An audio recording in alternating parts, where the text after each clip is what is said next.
Okay, so my name is Faith Nguyen. This is Beyonce, and I put this up there because hopefully you guys will think of me as her.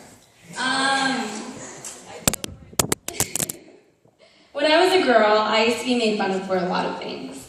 I was told my ears were too big, or I was too short, or too loud, or too small, or too skinny, or that I should go to McDonald's and eat about 10 hamburgers.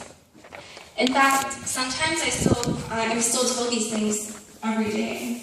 If I had a dime for every time someone told me I was too much of something or too little of something, I'd have quite a bit of money in my bank account. As you can imagine, I grew very self-conscious about how I looked as a kid. I thought I was ugly and that I wasn't good enough. I just wasn't enough. So I started to change how I looked because I didn't want to look like me. I wanted to be prettier. I wanted to be like that one girl in that one magazine. But my story isn't unique at all. I'm telling you this story because many women have faced these issues and still continuously face these issues today. It takes women years to unlearn what they were always told. And frankly, I'm still in the process of unlearning. We're told by magazines to follow these secret tips to lose 10 pounds, and we're told by people that we need to eat more or eat less. We read these lists provided on the internet, or articles about things guys want in a girlfriend, or how to get that spring break body, and mold ourselves to conform to these impractical lists. We change our lifestyles to conform to what we're told to do, or to what we're surrounded by. A while ago, I made a film for my women's studies class. And in this film, I went around campus and asked girls to write on a whiteboard and tell me what they were self-conscious about, or an insult someone has ever told them. Most people ran away from me, but the few people that did stay, they wrote things that would honestly shock you. It shocked me because these women were so honest.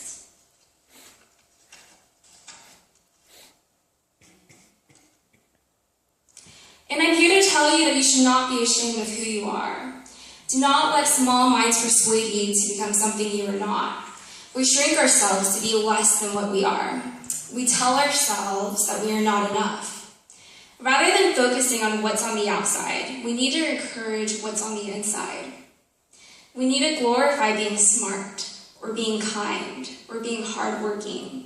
And I think a big misfortune is that many of us don't realize how hurtful some of the things we say. It's unfortunate that the words that we say make such a big impact on people. However, it's also a wonderful thing. Words are the key to change, and if you use it for good, I think that you can make an everlasting impact. I hope by the end of this speech, you will take what I said and use it to guide you in your life. There's a lot of pressure in being a woman, and this pressure has made us stronger. Now, in the second part of my film, I approached several people and asked, how does feminism affect your life? The most common answer I received was, feminism doesn't affect my life.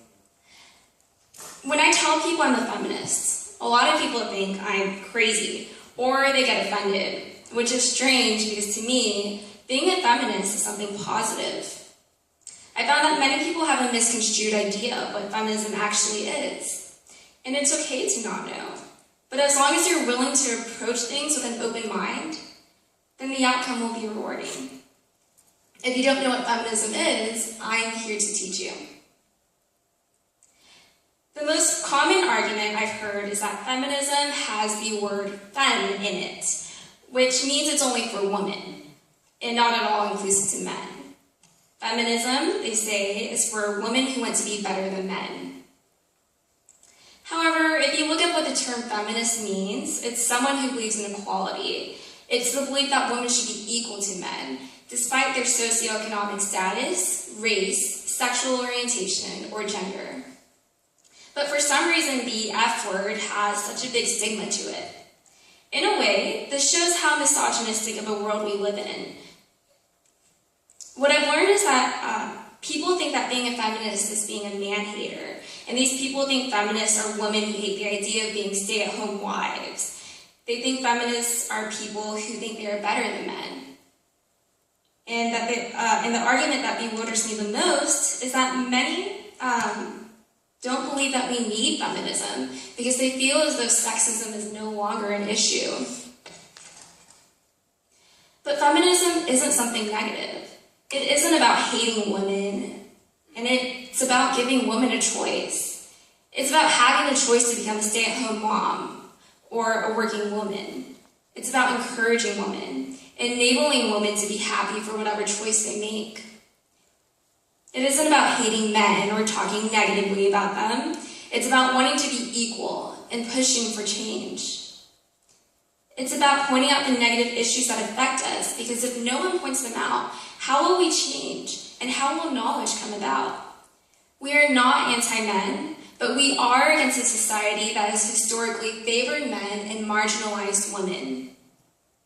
When I call myself a feminist, and when I stand up for myself and the women around me, I get called a feminazi. And this is very hurtful, because when a guy stands up for what he believes in, he's considered brave. But this isn't the only example I can give. Unfortunately, there are countless of reasons why we need feminism. I've learned in my life that the most important issues going on in the world are where people feel uncomfortable talking about. I've learned that when I stand up for something, I'm told to sit back down, because I'm making people feel uncomfortable for defending myself. What's so bad about standing up for yourself? Why is it that I'm compared to people who killed millions of people when I stand up for my beliefs? You see, when you take out the femme part out of feminist, we're eradicating the fact that women aren't at a disadvantage. If we were to take out the word black in black rights, we're eradicating the fact that black people weren't and still aren't at a disadvantage as well. The term equalist is too broad, and despite the fact that we all want equality, it almost takes away from the fact that there's a disparity among women or people of color. So why do we need feminism? For starters, if women were to have the same amount of education and put in the same amount of work as a man,